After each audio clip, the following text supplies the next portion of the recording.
이 시간 우리가 함께 나눌 하나님 말씀은 사사기 18장 1절에서 6절의 말씀이 되겠습니다. 이 시간 받들어 읽기는 1절 한 구절만 함께 읽겠습니다. 그때에는 이스라엘에 왕이 없었고 또 그때에 단 족속의 지파는 자기들이 들어가 거할 수 있는 상속의 땅을 구하는 중이더라. 그날까지 그들의 모든 상속 재산이 이스라엘 지파들 가운데서 그들에게 떨어지지 아니하였더라. 아멘. 오늘 말씀을 위해서 이 시간 함께 기도하겠습니다.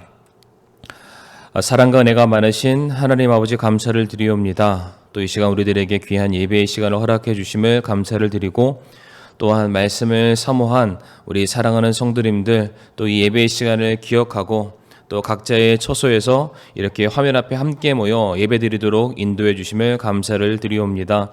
이 시간 말씀을 통해서 우리가 하나님의 음성을 또 듣게 하여 주옵시고 하나님께서 우리에게 말씀하시는 바가 무엇인지를 우리가 경청하며 우리가 그 말씀 앞에 순종하는 하나님의 귀한 백성들 자녀 될 수 있도록 도와주시옵소서. 예배의 시종일관 온전히 주님의 손에 맡겨드리올 때에 모든 말씀 살아계신 예수님의 이름으로 간절히 기도를 드리옵니다. 아멘. 이 시간 사사기 18장 1절부터 6절까지의 말씀을 통해서 사명을 버리고 욕망을 따르다라는 제목으로 함께 말씀을 나누길 원합니다. 우리는 지난 2시간의 말씀을 통해서 사사기 17장의 말씀을 우리가 살펴보게 되었습니다. 그 전체의 내용은 다른 것이 아니었습니다. 하나님을 왕으로 인정하지 않았던, 스스로 옳다 여기는 대로 또한 자기 눈에 보기 좋은 대로 행동했었던 레위 청년과 미간의 집에 대해서 우리가 살펴보게 되었습니다. 그런데 이와 같은 영적인 타락은 한 개인과 한 가정에만 국한된 것이 결코 아니었습니다. 제가 언젠가도 설교 가운데 하이인리 법칙을 우리 성도님들께 소개해 드린 적이 있습니다. 1대 29대 300의 법칙입니다. 다시 말해 한 번에 발생한 커다란 재해와 사건과 사고는 갑자기 일어난 것이 아니라 여기 나온 법칙의 숫자에 따르면 이미 29차례의 크고 작은 경미한 사건과 사고들이 이미 발생을 하고 있었고 또한 그거보다 이미 수백 차례죠. 300차례 이상 크고 작은 징후들이 이미 우리가 사전에 얼마든지 발견할 수 있다. 다시 말해 한 번의 큰 사건은 갑자기 일어난 사건이 아니라 그에 수반되는 29가지의 사건들이 반드시 발생했을 것이고 그것을 기반으로 하고 있는 300여 가지의 징후들을 얼마든지 발견할 수 있다. 다시 말해 오늘 사사기 말씀으로 돌아와서 미간의 집안 이야기라든지 레위 청년과도 같은 그런 모습들을 살펴보게 되면 우리가 지난 시간 말씀을 통해서 베들레헴이라는 그 동네까지 기억하신다면 이와 같은 모습들이 이스라엘 도처에 발생하고 있다 함은 곧 이스라엘 전체의 영적 타락이 시간 문제일 뿐이다. 아니 이미 이스라엘이 영적으로 완전히 전체가 다 타락했다라는 것을 우리들에게 보여주는 것입니다. 그리고 그렇게 된 궁극적인 원인과 이유가 무엇이라고 말씀드렸습니까? 바로 사사기 17장 6절 말씀이죠. 그때에는 이스라엘의 왕이 없었으므로 사람마다 자기 눈에 옳은 것을 행하였더라. 모든 사람이 하나님을 그들의 왕으로 모시기를 섬기기를 부인하고 부정하고 스스로가 자기 인생의 주인 되어 살아가게 되었을 때에 발생하는 그 바로 첫걸음이 영적인 타락이었다라고 말씀을 드렸습니다. 그런데 안타깝게도 오늘 우리가 함께 읽은 이 사사기 18장 1절 말씀 또한 어떻게 시작을 하고 있습니까? 그때에는 이스라엘에 왕이 없었다라는 말로서 시작을 하고 있습니다. 누차 이 사사기 말씀을 전할 때마다 드리는 말씀이지만 이스라엘에 왕이 없었다라는 이 말은 그들의 진짜 왕 하나님이 계시지 않았음을 의미하는 것은 결단코 아닙니다. 다시 말씀드리지만은 그들 스스로 모든 이스라엘 백성들이 스스로가 하나님을 부인하였고 자기 마음대로 자기가 하고 싶은 대로의 삶을 그들이 영위해 나가고 있다. 다시 말해 그들이 하나님을 모셨던 것이 아니라 자기 자신을 하나님처럼 모시고 섬겨왔음을 의미하는 것입니다. 자, 그러면 정말로 그들이 자기가 하고 싶은 대로 자기 눈에 보기 좋은 대로 살았다면 그들의 삶에 정말로 놀라운 열매들, 좋은 결과들이 그들을 따라오게 되었습니까? 그렇지 않습니다. 오늘 이어지는 18장 1절 하반절의 말씀 보게 되면 어떠한 말씀이 기록되어 있습니까? 또 그때 단 족속의 지파는 자기들이 들어가 거할 수 있는 상속의 땅을 구하는 중이더라. 그날까지 그들의 모든 상속 재산이 이스라엘 지파 가운데서 그들에게 떨어지지 않았다라고 말하고 있습니다. 지금 단 지파가 땅을 차지했습니까? 아니면 땅을 차지하지 못했다라고 말하고 있습니까? 아직 그들에게 주어진 땅을 차지하지 못했다라고 성경은 말하고 있습니다. 그들이 거할 땅을 구하는 중이었으나 아직은 그들에게 떨어지지 않았다라고 말하고 있습니다. 이미 다른 지파들의 경우에는 하나님께서 그들에게 분배해 주신 약속하신 그 땅을 차지하였고 그 땅에서 정착하여 잘 살고 있었습니다.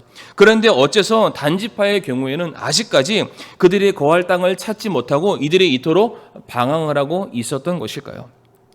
우리는 그 이유를 사사기 1장에서 우리가 찾아볼 수가 있습니다. 사사기 1장 34절 말씀 보게 되면은 아모리 족속이 단 자손을 산으로 쫓아내었으니 그들이 골짜기에서 내려오는 것을 저들이 허락하려 하지 아니하였다라고 말하고 있습니다. 단지파가 땅을 정복하기 위해서 기존에 살고 있었던 아모리 족속을 쫓아내려 하였으나 이 말씀 보게 되면은 쫓아내기는커녕 그들이 오히려 쫓김을 당하는 신세가 되었다라고 성경은 말해주고 있습니다. 그런데 성도님들, 우리가 이 말씀을 통해서 우리가 생각나는 말씀이 있을 겁니다. 같은 사사기 1장 19절 말씀 보게 되면 이스라엘 백성들이 가나안 땅을 점령하는 그 모든 과정 속에서 철병거를 만나게 됩니다. 그런데 그 철병거를 내쫓지 못했다라는 그 장면, 우리 성도님들 아마 기억이 나실 겁니다. 그렇다면 정말로 그 가나안 백성들이 가지고 있었던 철병거라는 것이 그 화력이 대단하기 때문에 이스라엘이 전쟁에서 그것을 이기지 못하는, 즉 전쟁에서 패했음을 의미하는 것입니까? 결코 그렇지 않습니다. 이미 철병거와의 싸움에 대해서는 사사기서가 아니라 그 앞인 여호수아 17장 말씀 보게 되면 여호수아가 말하기를 철병거는 무너뜨릴 수 없는 적이 아니라 우리가 얼마든지 상대해서 승리할 수 있는 대상이다라고 말하는 장면도 있습니다. 그런데 왜 이스라엘 백성들이 이 가나안 땅에 들어와서 왜 그 철병거를 그들이 쫓아내지 못했던 것입니까? 아마 기억이 나실 겁니다. 그것은 철병거가 가지고 있는 장점, 매력이 있었기 때문입니다. 그들이 그 철병거를 소유하고 그들이 그 철병거를 자신들의 힘으로 소유함으로 말미암아 이제는 하나님의 도움 없이도 얼마든지 그 철병거를 통해서 그들이 꿈꾸는 비전을, 그들이 이루고자 하는 욕망을 그들이 얼마든지 성취할 수 있다는 착각 속에 그들이 빠졌기 때문입니다. 그래서 하나님께서 반드시 모든 것들, 가나안 안에 속하 있는 모든 것들은 다 진멸하고 그것을 너희가 결단코 취해서는 안 된다라는 그 말씀을 그들이 어기고 그것을 남겨두게 된 것입니다. 그것이 바로 그들이 철병거를 내쫓지 못했다라는 의미였음을 말씀드린 적이 있습니다. 마찬가지로 사사기 1장 28절 말씀도 보게 되면 이스라엘이 강성한 뒤에야 가나안 족속에게 공물을 바치게 하였고 그들을 철저히 쫓아내지는 않았다라고 말하고 있습니다. 이스라엘 백성들이 가나안 사람들을 쫓아내지 않음에 대한 이유를 무엇이라고 말하고 있습니까? 그들을 남겨둠으로써 그들을 통해서 얻게 될 또 다른 이익, 편리함 때문에 그들을 남겨두었다라고 말하고 있습니다. 다른 번역본들을 보고 다른 책들, 주석들을 참고하게 되면은 단순히 그들에게 받게 될 돈 때문이 아니라 그들이 누렸던, 그들이 살아왔던 그들의 문화와 삶의 습관들을 동경하였기에 그것을 그들이 사용하고 그것을 누리고자 그들을 남겨두었다, 그들을 진멸하지 않았다라고 또한 말하고 있습니다. 이 모든 것을 참조해서 오늘 본문에서 단지파가 아직까지 그들이 차지해야 될 그 땅을 얻지 못했다 함의 의미는 무엇을 말해주는 것입니까? 단지파에게 분배된 땅이 굉장히 열악하다. 아니, 그들이 쫓아내야 될 이방 민족들의 세력이 너무 강하기 때문에 그들이 아직까지 쫓아내지 못하고 아직까지 그들의 땅을 차지하지 못했다라는 의미가 아니라는 것입니다.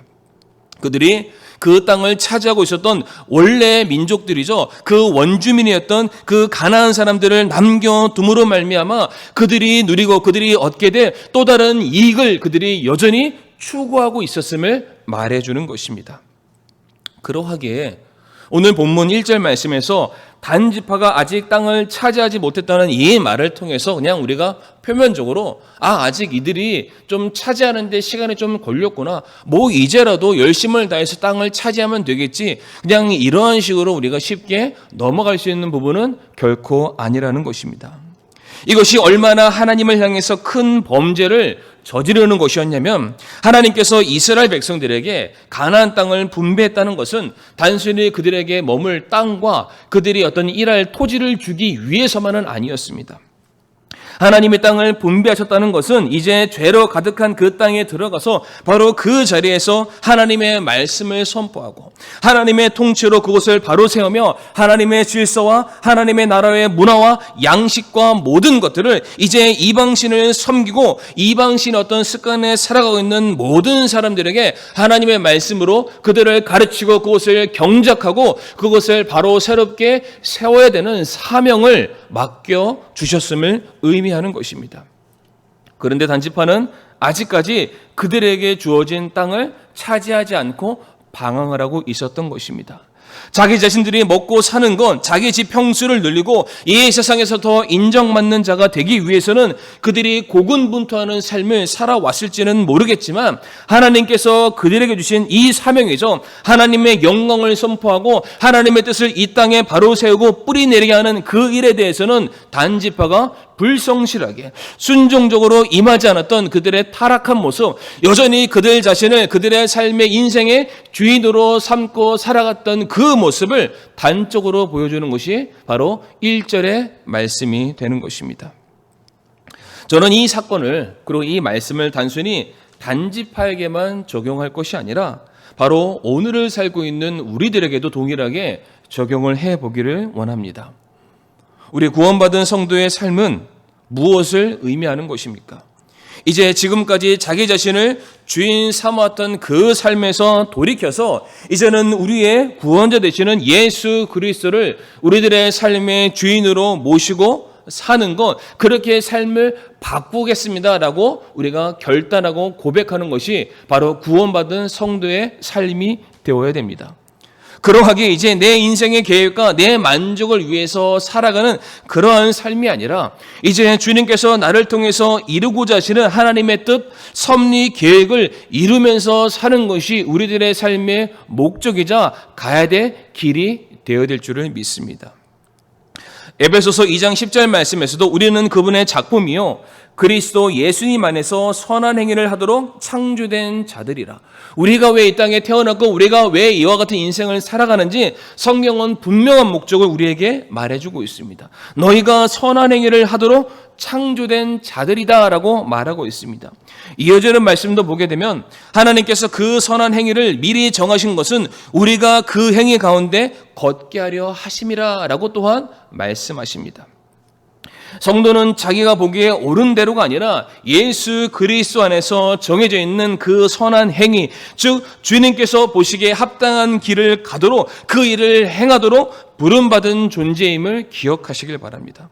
그렇다면 우리의 삶은 이제 주님의 영광을 위해서, 하나님 나라의 확장을 위해서, 또한 주님의 몸된 교회를 세우는 그 일에 있어서 우리가 얼마나 들여지고 있고 얼마나 사용되고 있는지를 우리는 날마다 점검을 해야 될 필요가 있습니다.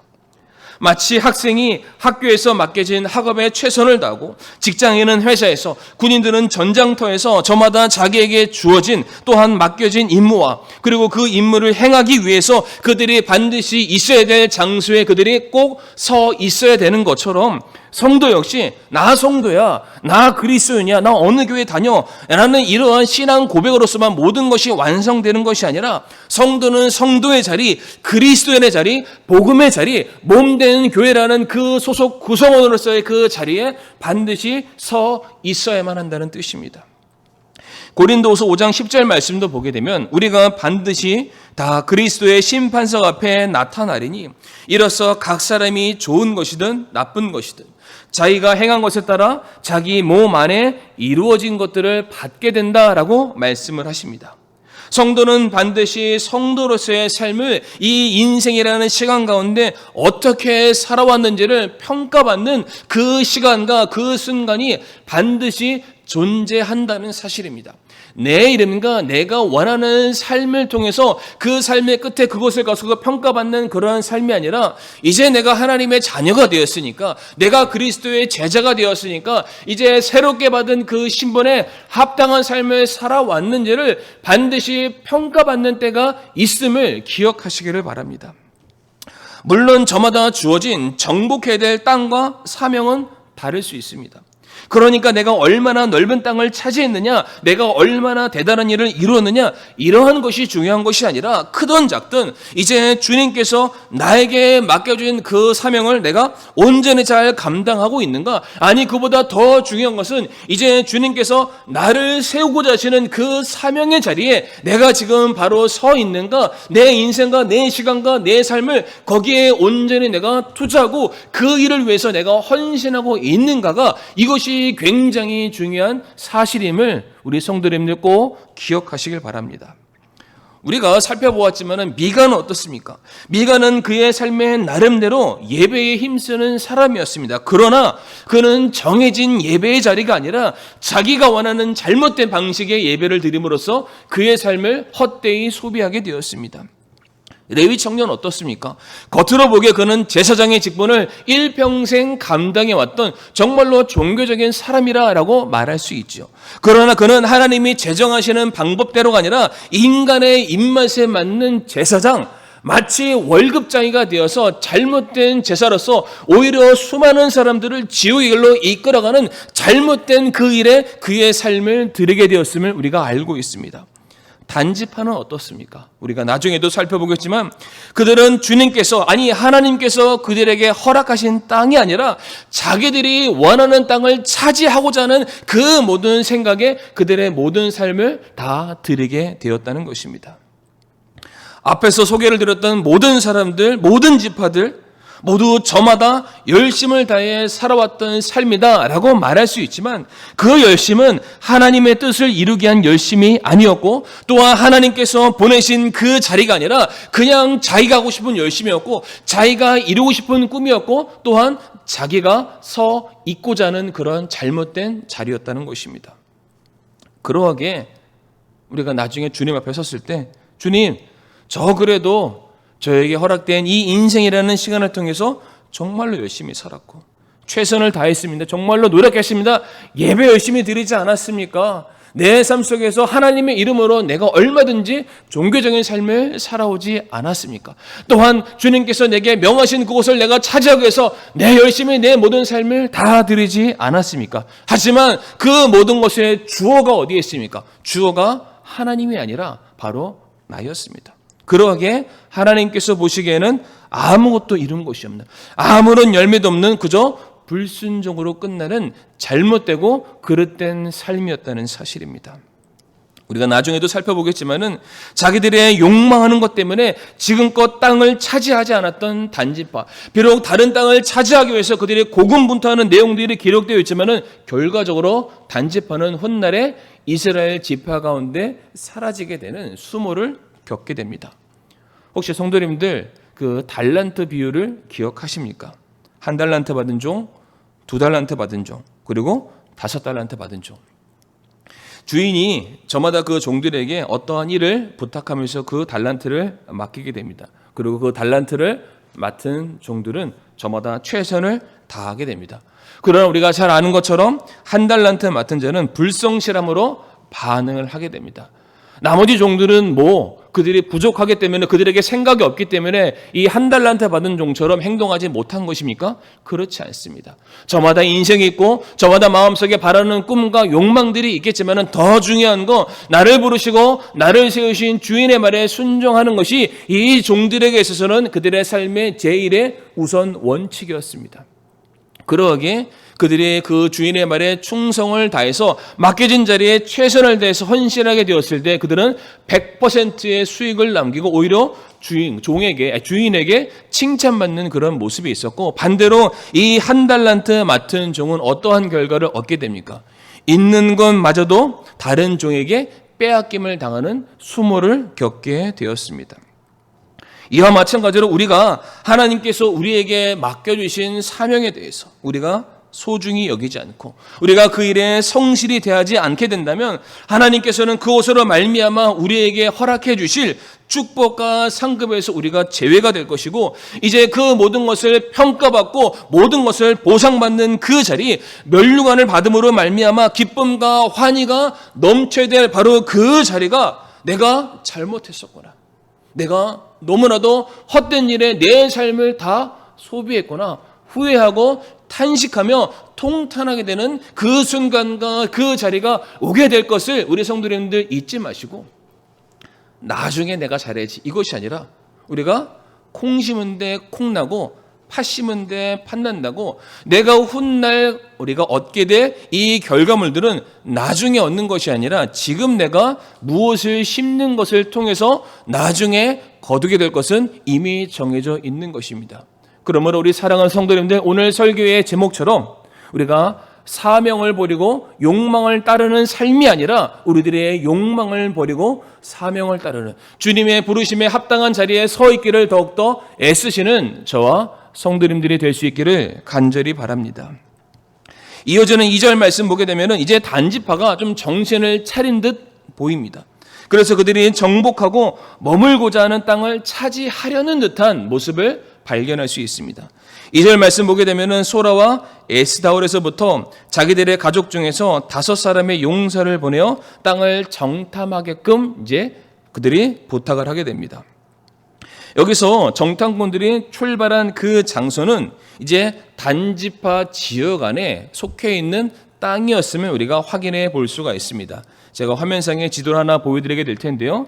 지금 정탐꾼들이 지금 출발했던 장소는 소라와 에스다올이라는 이곳은 단지파 영내에 있는 곳입니다. 자, 그렇다면은 지금 이 5명의 정탐꾼들이 그들이 아직 차지하지 못한 그 땅을 얻기 위해서 나아가야 될 그들이 정탐꾼들이 찾아야 될 방향이 어디가 맞겠습니까?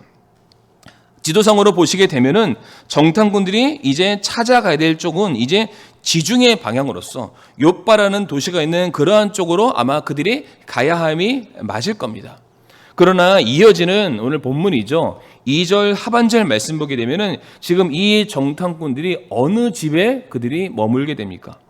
2절 하반절 말씀 보게 되면은 그들이 에브라임 산에 가서 미가의 집에 이르러 거기에 머물렀다라고 되어 있습니다. 성도님들, 에브라임이 어디입니까? 우리가 지도상으로 보게 되면은 단지파와 밀접하게 붙어 있는 지중해 방향인 서쪽이 아니라 이제 북쪽 방향에 위치한 에브라임 지파로 이 정탐꾼들이 나아가게 됩니다. 그리고 우연일지는 모르겠지만 영적 타락의 산실인 그들이 미가의 집으로 가게 됐다는 것입니다. 성도님들, 이것이 무엇을 말해줍니까? 지금 단지파는 땅을 차지하고자 애를 쓰고는 있으나 그것이 하나님께서 그들에게 분배해 주신 땅이 아니라 이제 그들이 원하는 땅을 찾기 위해서 제3의 지역으로 찾아가는, 다시 말해 하나님께서 그들에게 분배해 주신 땅을 정복할 의지, 생각조차 없음을 우리들에게 보여주고 있다는 사실입니다. 그런데 참 재미난 것이 이렇게 정탐꾼들이 찾아간 미간의 집에서 이들이 누구를 만나게 됩니까? 바로 레위 청년을 그들이 만나게 됩니다. 3절 말씀 보게 되면은 그들이 미가의 집 옆에 이르렀을 때에 젊은 레위 사람의 음성을 알아듣고 거기로 돌이켜서라고 말하고 있습니다. 정탐꾼들이 미간의 집에 이르게 되었을 때는 처음부터 내가 그 집을 가겠노라 라고 작정하고 그곳을 향했던 것은 결코 아니었습니다. 그들이 나중에도 살펴보겠지만 저 북쪽에 있는 라이스라는 지역으로 가기 위해서 지나는 길에 마침 미간의 집을 지나게 되었는데, 바로 그 미간의 집을 지나는 그 상황 속에서 레위 청년의 목소리, 그 음성을 듣고서 그들이 가던 길을 돌이켜서 미간의 집으로 들어가게 되었음을 성경은 말해주고 있습니다. 이 말인즉슨 정탐꾼들이 이 레위 청년에 대해서 이미 알고 있는 관계, 이미 그와 어떤 친분을 맺었던 어떤 사이였음을 우리들에게 알려주고 있는 그러한 근거가 되겠습니다. 지난 시간에도 말씀을 드렸다시피 이 레위 청년의 경우에는 베들레헴에서 에브라임으로 그가 왜 옮겼습니까? 머물 곳을 찾기 위해서, 먹고 살기 위해서 이동하는 자였다라고 말씀을 드린 적이 있습니다. 그렇다 함은 이 성경 안에는 다 기록되어 있지 않지만 이미 이 레위 청년이 베들레헴이라는 곳에 머물기 전에 이미 여러 곳을 정처 없이 떠돌아 다녔다라는 것을 전제해 주는 것이고요. 추정컨대 이 레위 청년이 베들레헴을 머물기 이전에 아마도 단지파 사람들이 살았던 그곳에 일정 기간 이상 머물렀음을 우리가 추측해 볼 수가 있습니다. 그렇기 때문에 이 정탐꾼들이 이 레위 청년의 음성을 듣고서 그를 보고서 아니라 그의 음성을 듣고도 그가 여기 있다라고 확인을 하고 미간의 집으로 들어가게 된 것이고요. 또한 그 레위 청년을 만나자마자 그들이 했던 질문의 내용이 어떠했습니까? 누가 너를 여기로 데려왔느냐? 내가 이곳에서 무엇을 만드느냐? 그리고 내가 여기서 무엇을 얻느냐라고 말하고 있습니다. 마치 너무나도 잘 아는 관계로서 그에게 허심탄회하게 무엇인가 그냥 너무나도 자연스럽게 물어보는 장면이 지금 이어지고 있습니다. 이들은 이 레위 청년이 어떤 일을 하는지 몰라서 물어본 것이 결단코 아니었습니다. 그가 레위 청년이라는 걸 이미 알고 있었기 때문에 그의 고유의 임무 역시 무엇인지를 그들이 아마 잘 알고 있었을 것입니다.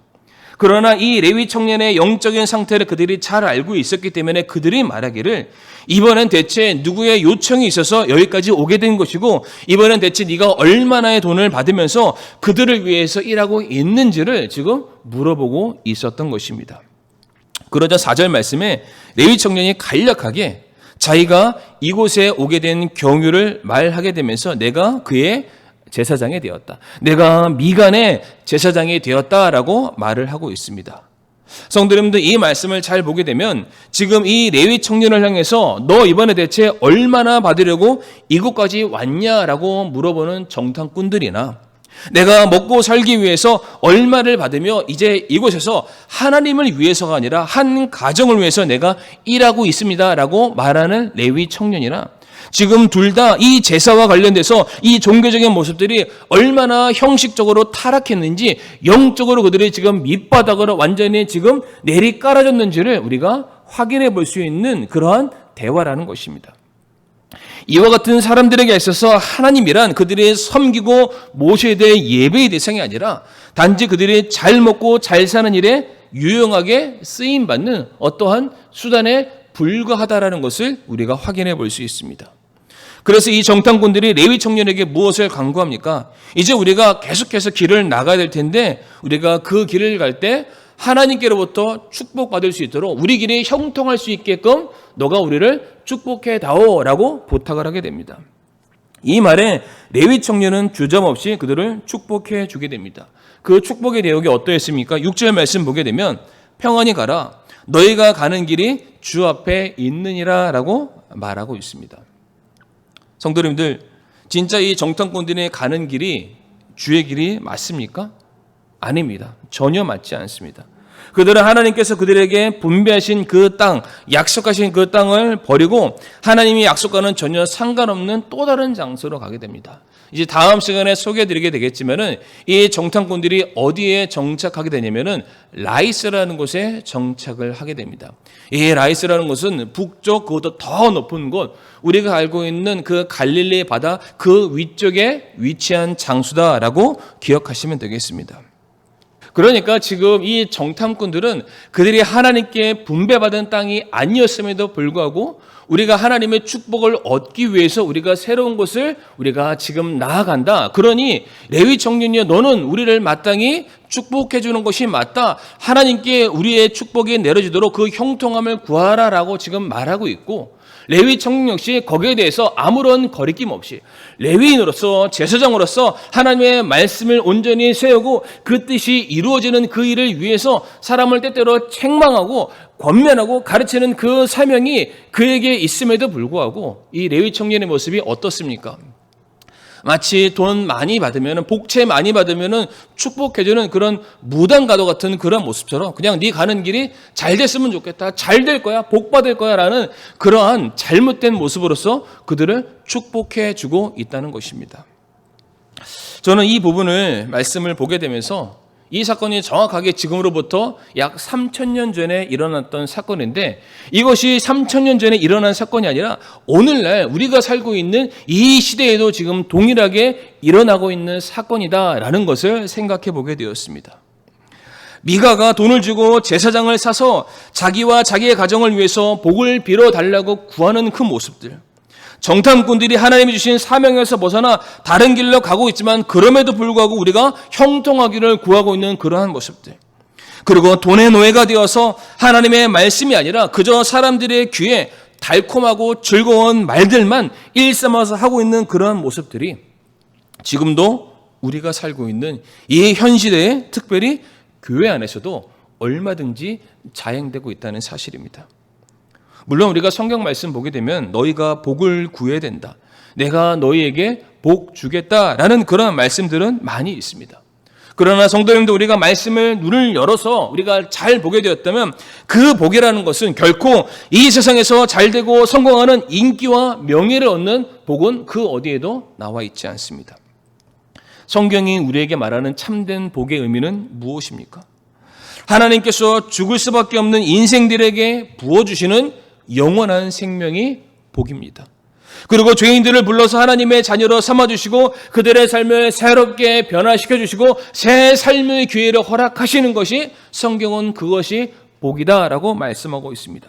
그리고 이제 예수 그리스도와 더불어서 하나님의 영광을 위해서 쓰임받는 제자요 주의 종으로서 세움받는 것, 그것 자체가 복이다라고 말하고 있습니다. 그러니까 우리는 성경을 통해서, 때로는 예배와 말씀을 통해서 우리가 이 땅에서 추구하는 이 모든 헛된 것들, 우리들의 마음속에 여전히 사라지지 아니하는 그 모든 욕심들이 계속해서 폭로를 당해야 되고, 그 모든 것들이 부질없다는 것을 깨달아야 되고, 그렇게 살아가고 있는 나 자신을 바라보면서 반성하고 돌이켜 이제는 주님께서 나를 세우고자 하시는 그 사명의 자리에 서기 위해서 정말로 주님도 오늘 나를 좀 도와주세요, 내게 용기 주세요, 나를 담대하게 해주세요, 나를 거룩히 구별해 주세요라고 우리가 구하고 그 은혜를 받는 것이 복인 줄을 우리가 믿어야 될 줄 믿습니다. 만약 하나님께서 우리에게 요구하시는 대로 그 삶을 내가 지금 잘 살고 있다, 내가 지금 그 길을 걸어가고 있다, 그러면 그것으로 우리가 또한 만족해서는 안 될 것입니다. 더욱 힘을 내어서 내게 주어진 이 길을 이제 걷는 것이 아니라 열심히 더욱더 달려갈 수 있게 해주시옵소서. 내 모든 삶을 다 부어서 이 부족한 몸이지만, 이 부족한 사람이지만 나의 삶을 통해서 주님의 영광이, 하나님의 뜻이, 주님의 몸된 교회가 세워질 수만 있다면 저의 모든 것을 더욱더 드리기를 원합니다. 전제와 같이 내 모든 것을 다 쏟아 부어 나의 모든 삶이 오직 그리스도의 영광으로 가득 찰 수 있게 해달라는 그러한 간절한 신앙 고백이 우리 입에서 나와야 되고, 내 삶의 일부분이라도 그렇게 쓰임받을 수 있다는 것 자체가 우리에게 복인 줄을 우리가 믿어야 될 줄을 믿습니다. 바로 그와 같은 결단과 다짐, 그런 선택을 내리기 위해서 우리가 예배를 드리는 것이고 말씀을 듣는 것입니다. 그런데 언젠가부터 이 강단에서 죄에 대해서 가르치고 헌신에 대해서 강조하고 이 세상에서 누리고 있는 모든 것들은 다 내려놓고 하나님께로 돌아가야 된다, 우리가 우리의 삶을 더욱더 많이 들어야 된다라는 이 말씀을 강단에서 강조하고, 위로와 권면의 말씀보다는 때로는 다그치고 꾸짖고 책망하는 그런 말씀들을 하다 보면은 아멘으로 성도들이 화답하기보다는 그 말씀들을 굉장히 듣기 싫어하고 부담스럽게 여기고 그냥 그것을 책망하는 말로 여기고, 시대착오적인 우리가 살고 있는 현 시대에 지금 우리가 원하는 그런 말씀이 아니다라는 식으로 반응하는 모습들이 너무나도 많다는 것입니다. 오히려 현 시대에 발맞춰서 위트 있고 유머 있고 좋은 책들을 소개하고 긍정적인 메시지를 전달해야 되고, 그렇게 해야 사람들이 더 많이 올 것이고, 그렇게 해야 더 많이 인기를 누리게 될 것이고, 그렇게 해야 더 많이 성공하게 될 것이다 라는 그러한 말로서 오늘도 우리에게 복음 외에 다른 것들, 바로 하나님의 영광을 위해서가 아니라 사람 중심적인 메시지를 전달해 달라고 외치는 그러한 교회들이 너무나도 많다는 것입니다. 사랑하는 성도 여러분들, 우리가 오늘 본문을 통해서도 살펴봤던 것처럼 단지파가 비뚤어지게 된 이유가 어디에 있습니까? 바로 그들이 하나님을 두려워하지 않았기 때문입니다. 그들이 하나님의 말씀에 순종하지 않았기 때문이고, 또한 그들에게 하나님께서 맡겨주신 사명을 그들이 중요한 것으로 여기지 않았기 때문입니다. 이것을 거꾸로 설명하게 되면은 우리는 우리에게 맡겨진 사명이 무엇인지를 정확하게 알고 우리가 그것을 행할 때에 우리는 하나님에 대해서 더욱더 정확하게 알게 되는 것이고, 우리는 그 안에서 바로 보람을 느끼고 기쁨을 느끼고 희열을 느끼며 우리가 영원한 상급을 기대하며 소망 가운데 살아가게 된다는 것입니다. 그리고 우리가 그 사명에 우리의 모든 것을 다 내걸게 되었을 때 내 모든 힘들은 다 소진되지만은 이 부족해지고 비어진 내 위에 하나님의 능력이 더해짐으로 말미암아 내 삶이 더욱더 강건하고 더 능력 있고 더 많은 열매 맺는 삶을 살게 됨을 우리 성도님들 믿으시기를 바랍니다. 사랑하는 성도님들, 말씀을 결론 맺으면서 권면해 드리는 것은 우리 이 육체의 자가 욕망하는 것을 우리가 얻기 위해서 주의 이름을 부르는 것이 온전한 신앙생활도 아니고 그것이 기독교가 우리에게 가르치는 핵심도 아닙니다. 성도는 바로 자기를 창조하시고 또한 값주고 사시며 이제 사명을 우리에게 주신 주님을 위해서 사는 것, 그 사명의 자리에 서 있는 것, 그 사명의 자리에서 생명을 바쳐 헌신하고 순종하는 것, 바로 거기에서부터 우리에게 진정한 만족과 기쁨과 안식을 누리게 됨을 믿으시기를 바랍니다. 그러므로 우리가 하나님의 말씀을 대했을 때 그 말씀이 오늘 내게 무슨 위로가 되고 어떠한 깨달음을 주고 어떠한 감동을 주느냐, 이것보다 더 중요한 것은 때로는 그 말씀이 내게 위로가 되지 않을 때도 있습니다. 내게 감동이 되지 않을 때도 있고 너무나도 어려운 말씀이 될 수도 있습니다. 그러나 더 중요한 거, 우리가 그 말씀대로 제가 살기를 원합니다. 내가 그 말씀에 순종하기를 원합니다. 그 말씀대로 살아감으로 말미암아 내 삶의 열매를 맺어 나가길 원하고, 내가 그 말씀대로 내가 살아감을 통해서 내 삶을 통해 하나님의 영광을 드러내길 원하고, 내 삶을 통해서 하나님이 지금도 살아 역사하고 계심이 나타내기를 아버지 간절히 소원합니다. 바로 이와 같은 고백으로 우리가 욕망의 자리를 벗어나 사명의 자리에서 주님의 귀한 일꾼으로 더욱더 귀하게 쓰임받고 사용될 수 있는 저와 성도님들이 될 수 있기를 간절히 바라며 오늘의 말씀을 마치도록 하겠습니다. 함께 이 시간 머리 숙여 기도하겠습니다. 하나님 아버지, 감사를 드리옵니다. 오늘 설교의 제목처럼 저희들 사명을 버리고 욕망을 따르지 않게 하여 주옵시고, 오히려 우리가 우리들의 마음속에 있는 욕망을 버리고 우리를 부르신 하나님의 뜻을 이루기 위해서 사명의 자리에서 우리가 충성되이 신실하게 쓰임받는 주의 거룩한 종들이 될 수 있게 아버지여 인도하여 주시옵소서. 오늘 우리들에게 주신 이 말씀을 우리가 마음속에 온전히 잘 새기고 기억하며 한 주간 우리가 맞이하게 되는 이 죄악 많은 세상 속에서도 우리가 영적으로 승리하며 나아갈 수 있도록 도와주시기를 간절히 구할 때에 모든 말씀 살아계신 예수 그리스도의 이름으로 기도를 드리옵나이다. 아멘.